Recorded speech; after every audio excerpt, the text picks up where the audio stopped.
말씀은 이사야 34장 8절부터 17절까지 말씀입니다. 에돔에 대해서 멸망을 선포하시는 내용입니다.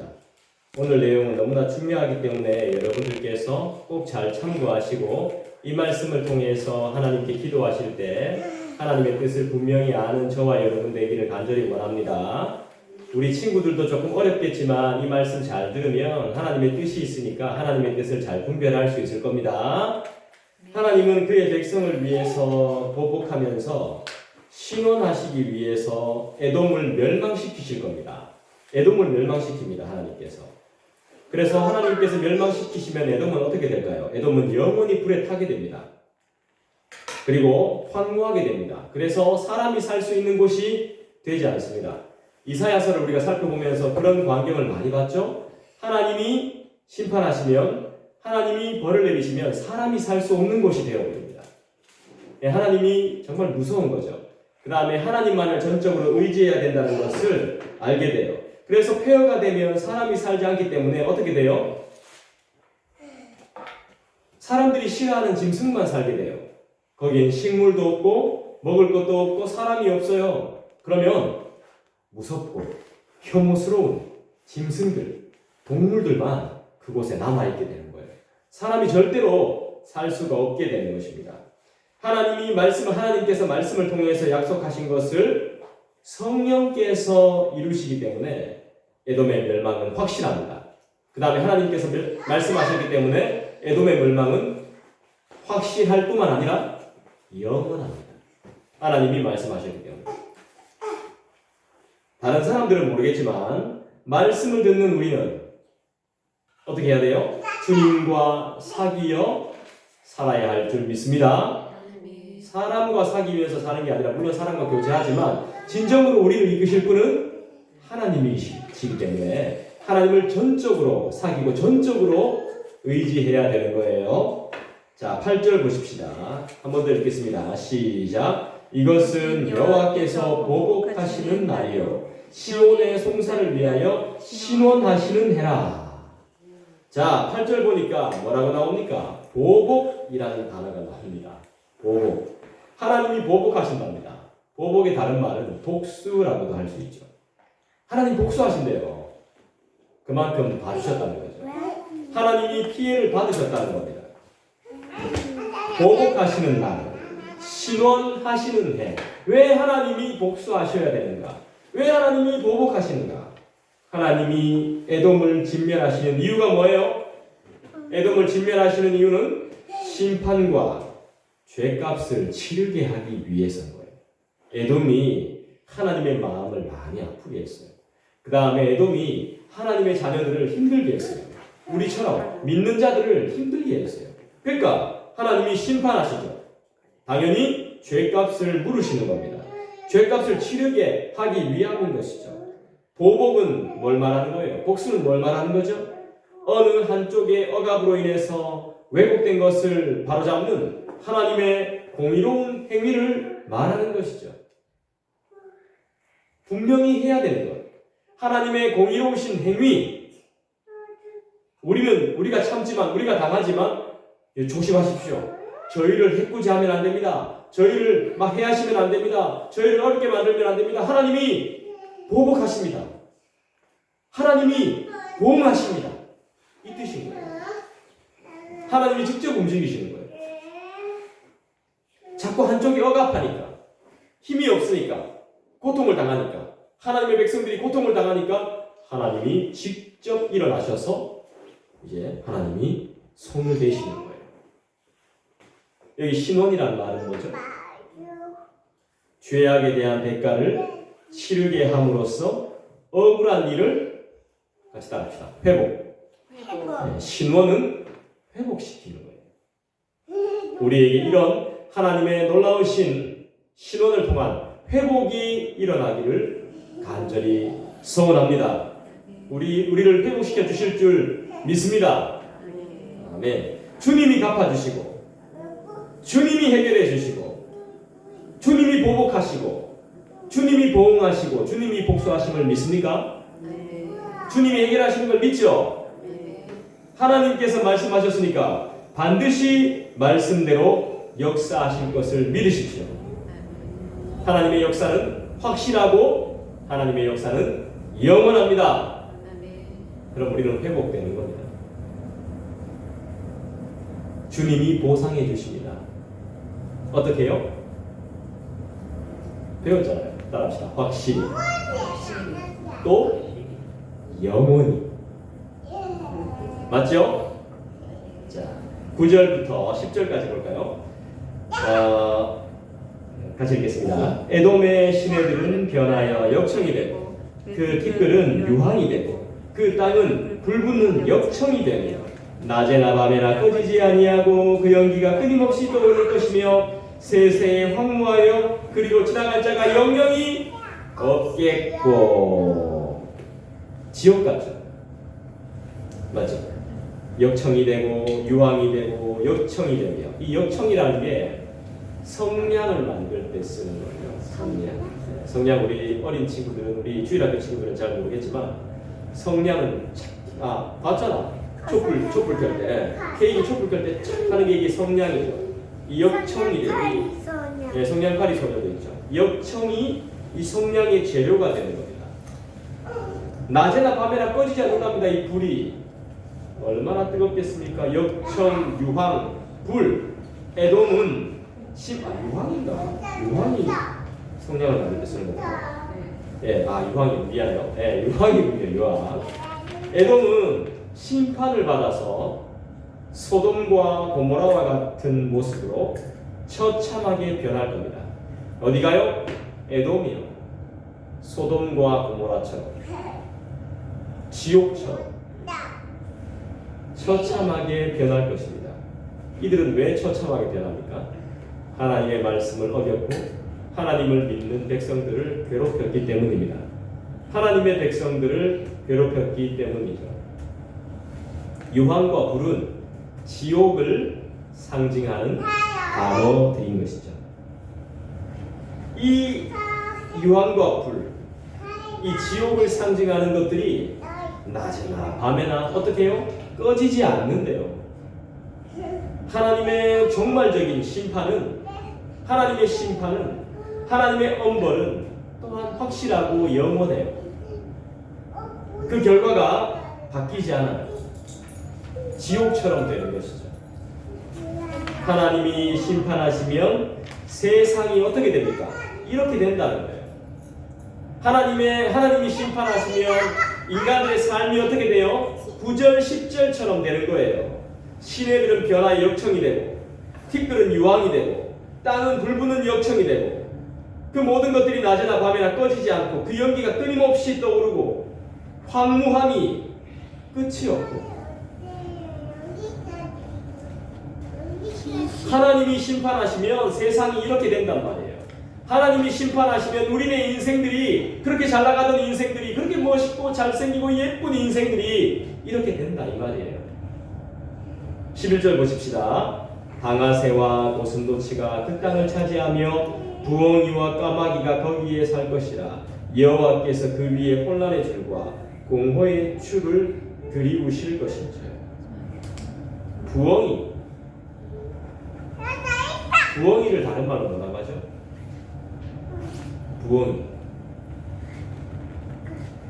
부엉이를 다른 말로, 제가 본 적이 있는데 부엉이를 다른 말로 뭐라고 합니까? 이 부엉이도 이거 먹으면 안 되는 겁니다. 레위기에 나와요. 올빼미하고 부엉이하고 비슷한 종류 아니에요? 부엉이, 올빼미. 식용으로 안 되는 거예요. 좀 귀가 동그란가? 이 식용으로 금지된 동물이에요. 먹으면 안 되는 거예요. 이 금하신 동물이에요. 레위기에 등장해요. 자, 여기 뒷부분에 보니까 혼란의 줄과 공허의 추라는 말이 나옵니다. 줄과 추는 뭐 하는 거죠? 설계할 때, 집을 지을 때, 집을 설계할 때, 정확히 지을 때 사용하는 도구라고 해요. 하나님은 에돔을 그가 계획하신 대로 완전히 진멸할 겁니다. 줄과 추로.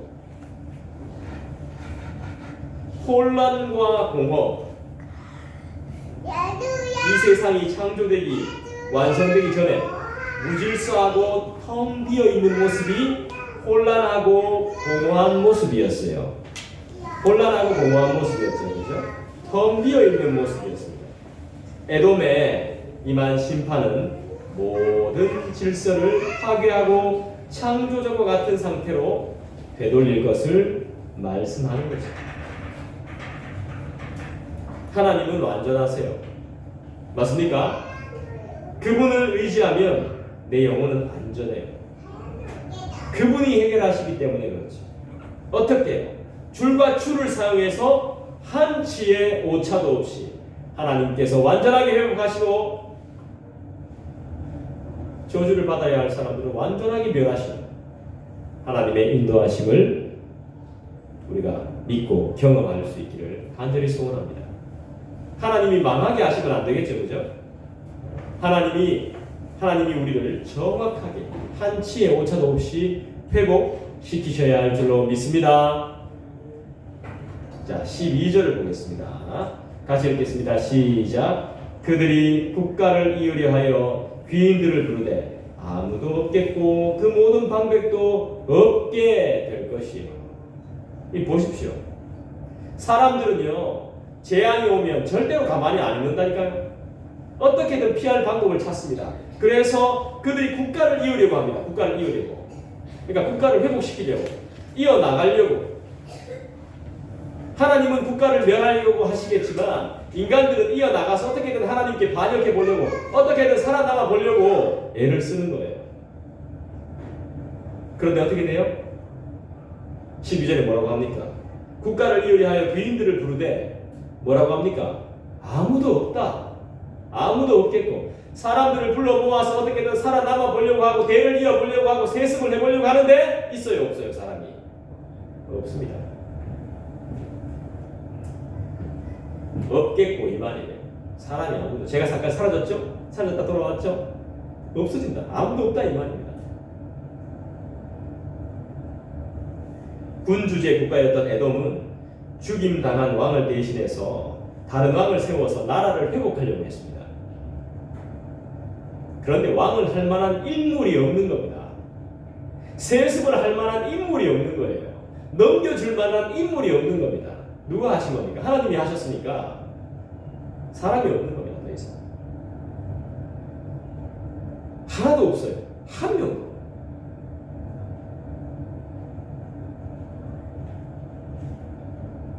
이러한 일이 끊어질 거란 말이죠. 인간적으로 대를 잇고 세습을 하고 넘겨주고 이런 모든 일들을 다 하나님이 끊어버리신 겁니다.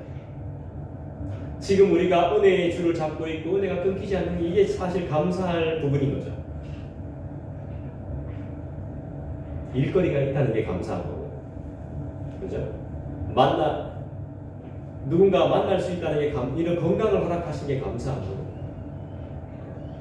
우리가 비록 잘 살지 못해도 그렇게 막 부유하게 살지 못해도 그래도 우리가 할 수 있는 무언가가 있다는 건 정말 감사한 것이죠. 이제 에돔의 운명은 어떻게 되는 건가요? 따라합시다. 끝장. 에돔은 끝장난 겁니다. 이제 이을 수가 없습니다. 바톤을 넘겨줄 데가 없는 겁니다. 이제 끝장난 거예요, 에돔은.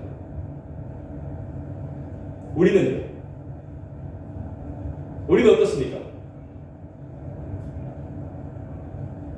나는 어때요? 인간의 힘으로는 안 된다는 것, 나의 힘으로는 안 된다는 걸 여러분 잘 알고 계시죠? 그래서 하나님을 철저히 의지하는 저와 여러분 되기를 원합니다. 하나님 철저하게 의지하면 우리가 이으려고 하지 않아도, 우리가 바톤을 넘기려고 하지 않아도 그 바톤을 하나님께서 넘겨주시고 이어주시고 사람을 보내주시는 걸 믿으시기를 주님의 이름으로 부탁합니다. 인간이 보기에는 안 되는 것 같지만 하나님의 법이 보이지 않는 손길이, 하나님의 은혜가 이 가운데 머물고 있기 때문에 분명히 하나님이 역사하신다는 것을 믿어 의심치 않으시기를 주님의 이름으로 부탁합니다. 13절 볼까요? 그 궁궐에는 가시나무가 나며 그 견고한 성에는 엉겅퀴와 새품이 자라서 승냥이의 굴과 타조의 처소가 될 것이니. 이 사람이 살아야 될 곳에 뭐가 자라납니까? 사람이 있어야 될 곳에 가시나무가 있고, 성 안에는 엉겅퀴와 새품이 자라서 승냥이가 있고, 굴과 타조의 처소가 될 것이라고 말합니다. 이 사람의 처소가 안 되는 거죠, 그죠? 사막에 있어야 되는, 사막에나 등장하는 야수들, 그 다음에 광야에나 있을 만한 야생 식물들이 성 안에, 에돔 도시에 있게 된다는 말이에요. 하나님이 심판하시면 어떻게 된다 이 말입니까? 사막과 같이 되고, 하나님이 심판하시면 광야와 같이 폐허가 되는 것이 우리네 인생입니다. 여러분 감사하시길 부탁합니다. 할렐루야. 감사하셔야 됩니다. 14절 볼까요? 들짐승이 이리와 만나며 순념소가 그 동류를 부르며 올빼미가 거기에 살면서 쉬는 처소로 삼으며. 올빼미와 부엉이는 다른 건가 보네요. 저는 올빼미하고 부엉이가 같은 종류인 줄 알았는데 다른가 봅니다. 15절에도 보니까 부엉이가 나오니까. 올빼미가 거기에 살면서 쉬는 처소로 삼는다. 올빼미나 이런 밤에 활동하는 부엉이 같은 것들을 보면 꼭 공포 영화에 잘 등장합니다. 막 이렇게 울음소리 있잖아요, 그죠? 꼭 분위기가 안 좋아질 때, 무슨 사건이 일어날 때, 사람이 갑자기 죽을 때, 막 이런 막 소리가 나요. 공포 영화에도 보면. 그게 지금 좋지 않은 상황인 거예요. 지금 에돔이 진짜 끝장나는 상황인 거예요. 에돔이 완전히 멸망당하는 그런 걸 확실히 동물들을 통해서도 보여주는 것이죠. 자, 들짐승. 이 들짐승과 인간이 함께 있지 못하는 짐승들의 쉬는 처소가 됩니다. 에돔이. 우리 가정과 우리 교회는 그런 곳이 되면 안 되죠. 폐허가 되면 안 됩니다. 그래서 우리는 지금 뭐 해야 됩니까? 기도해야 되는 것이죠. 기도. 무시로 기도해야 됩니다. 생각날 때마다 기도해야 돼요. 되든 안 되든 주시든지 안 주시든지 간에 믿음으로 구해야 됩니다. 과거에는 왕이 거했던 화려한 궁전, 과거에는 사람들이 많았던 화려한 옷을, 비단 옷을 입고 많은 사람들이 왕래했던, 호화로운 음식들이 판을 쳤던 왕궁, 이 궁궐이 어떻게 됩니까? 들짐승들이나 쉬는 그런 처소로 바뀌게 된다 이 말입니다. 이 바뀌게 된 것은 뭐예요? 하나님의 철저한 심판인 거예요. 사람이 살 수 없는 곳이 되어버렸습니다. 하나님의 심판으로 사람이 살 수 없는 곳이 되어버렸어요. 15절 봅시다. 부엉이가 거기에 깃들이고 알을 낳아 까서 그 그늘에 모으며 솔개들도 각각 제 짝과 함께 거기에 모이리라. 완전히 사람이 살 수 없는 곳이 되어버렸죠. 자, 솔개가 뭐예요? 절대로 사람이 살 수 없는 곳입니다. 시체를 먹고 사는 검은 독수리를 솔개라고 한답니다. 사람이 살던 곳에 이런 것들이 보금자리를 꾸미고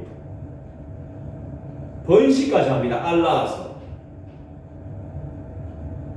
에돔의 파멸은 확실하고 영원합니다. 하나님을 대적하고 하나님을 믿지 않는 자들의 파멸은 영원하고 확실합니다. 16절을 볼까요? 16절 보겠습니다. 너희는 여호와의 책에서 찾아 읽어보라. 이것들 가운데서 빠진 것이 하나도 없고 제 짝이 없는 것이 없으리니 이는 여호와의 입이 이를 명령하셨고 그의 영이 이것들을 모으셨습니다. 여호와의 책에서 찾아 읽어보라 이렇게 말씀하네요. 하나님은 세상 나라들이 심판을 당해서 들짐승이 가득한 황량한 곳이 될 것이라고 말씀하셨습니다. 이미 이 말씀하신 내용을 찾아서 읽어보랍니다. 이사야서에도 보면 이런 내용들이 많이 나옵니다. 하나님의 명령을 거절해서 황량하고 폐허가 된 많은 나라들이, 그 다음에 많은 곳들이 소개되어져 있습니다.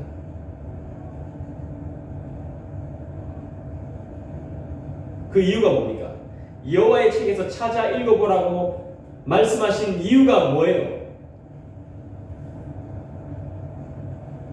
하나님이 한번 말씀하신 것은 절대로 어기지 않기 때문입니다. 맞습니까? 아멘 해야 되는데, 하나님이 한번 말씀하셨으면, 하나님께서 우리에게 그런 확신을 주셨으면 그건 절대로 흔들리지 않고 절대로 변하지 않는단 말입니다. 중간에 여러 가지 고비가 있겠죠.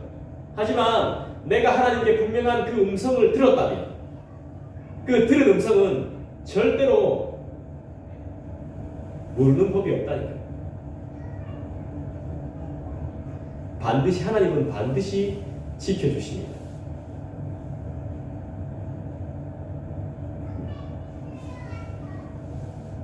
그러면서 하나님께서 뭐라고 말씀하십니까?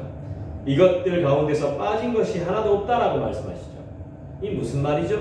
하나님이 말씀하신 짐승들 전부 에돔이 멸망한 곳에서 발견되기 때문에 그 말씀이 틀림없음을 알게 될 것이라는 거죠.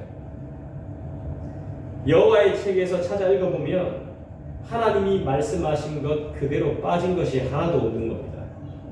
멸망한 나라들, 흥한 나라들은 다 하나님이 말씀하신 대로 그대로 다 되어 있는 거예요. 망한 민족들은 망한 것들이 그대로, 흥한 민족들은 흥한 것이 그대로, 하나님이 말씀하신 대로 그대로 다 나타날 것이라는 것이죠. 그러면서 뭐라고 말씀하셨습니까? 제 짝이 없는 것이 없으리니 이는 여호와의 입이 이를 명령하셨고 그의 영이 이것들을 모으셨습니다. 성령께서 삼위일체 하나님, 삼위 하나님의 제3위이신 성령께서 일을 하고 계시죠. 함께 이것들은 짐승들을 말하는 겁니다. 13절부터 소개되어져 있는, 13절부터 15절까지 소개되어져 있는 짐승들을 말하는 것이죠. 이것들은 각자의 짝들과 함께 있다는 것은 그곳이 오랫동안 짐승들이 거하는 안식처가 되었음을 말해주는 것이죠. 무슨 말입니까? 하나님이 말씀하신 것을 성령 하나님이 직접 이루시기 때문에 모든 것은 말씀하신 대로 이루어질 수밖에 없는 것이죠. 성령이 말씀을 성취하기 위해서 짐승들을 짝을 이루어가지고 에돔이 멸망한 땅에 살게 하신 것입니다. 사람이 살 수 없습니다. 주님이 말씀하신 대로 그대로 다 되어버렸습니다. 말씀을 맺겠습니다. 에돔이 하나님의 말씀대로 멸망해서 황무하게 된 것처럼 이 세상 또한 반드시 멸망하게 됩니다. 베드로후서 3장에 여러분들이 한번 찾아보십시오. 이 세상 또한 반드시 멸망하게 돼요. 에돔의 멸망을 성령님이 직접 이루신 것처럼 지금도 성령은 세상의 종말을 직접 준비하십니다. 그리고 성령은 성도가 하나님의 말씀을 깨닫고 마지막 심판을 피할 수 있게 믿음을 주십니다. 성령으로 말씀을 깨달은 자는 이 땅에 대한 집착, 돈에 대한 의존에서 점차 벗어나게 될 줄로 믿습니다. 심판을 피할 수 있게 말씀을 깨닫게 해주시니까 이 세상을 의존할 필요가 없는 것이고 돈을 의지할 이유가 없는 것이죠. 그걸로 사명을 감당하는 것이죠. 또한 예수님을 통하지 않고서는 마지막 심판을 피할 수 없음을 알기 때문에 구원받기 위해서 구원에 이르는 회개를 주시죠. 회개하게 하십니다. 알고 보니 다 내 잘못이었더라. 그렇게 회개하게 하세요. 그런데 택함을 받지 못한 자들은 하나님 말씀을 깨달을 수 없어서 결국 어떻게 될까요? 그렇죠. 심판을 받을 수밖에 없는 것이죠. 그 심판을 우리가 기뻐해야 될 이유는 없죠. 안타까워해야 되는 것이죠. 또 세상의 종말이 임할 때, 하나님의 심판이 임할 때 세상만을 의존했던, 물질만을 의지했던 자는 이 땅에서 벗어나지 못해서 갇히게 되는 심판을 또한 받게 되겠죠. 이렇게 영원히 땅에 갇혀서 생명의 공급자이신 하나님을 만날 수 없는 것이 바로 지옥입니다. 지옥. 땅의 감옥인 지옥인 것이죠. 인생의 감옥인 지옥입니다. 정말 지옥 같은 곳에서 살고 싶지 않습니다. 지옥은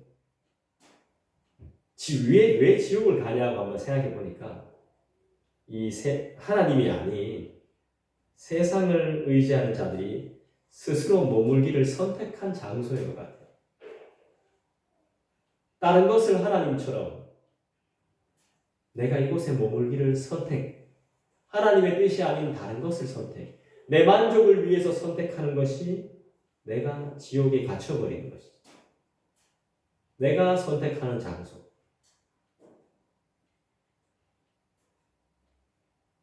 그래서 지금이 행복하고 기쁜 거예요. 가진 것 많이 없어도 하나님이 주신 귀한 것들이 너무 많기 때문에. 주님의 뜻대로 살지 않는 것이 바로 지옥행 열차를 탄 거나 마찬가지죠.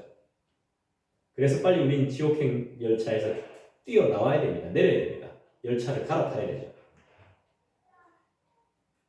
거기서 내려서 세상 등지고 어떻게 가야 됩니까? 말씀의 지도를 가지고 주께로 나아가야 되는 것이죠.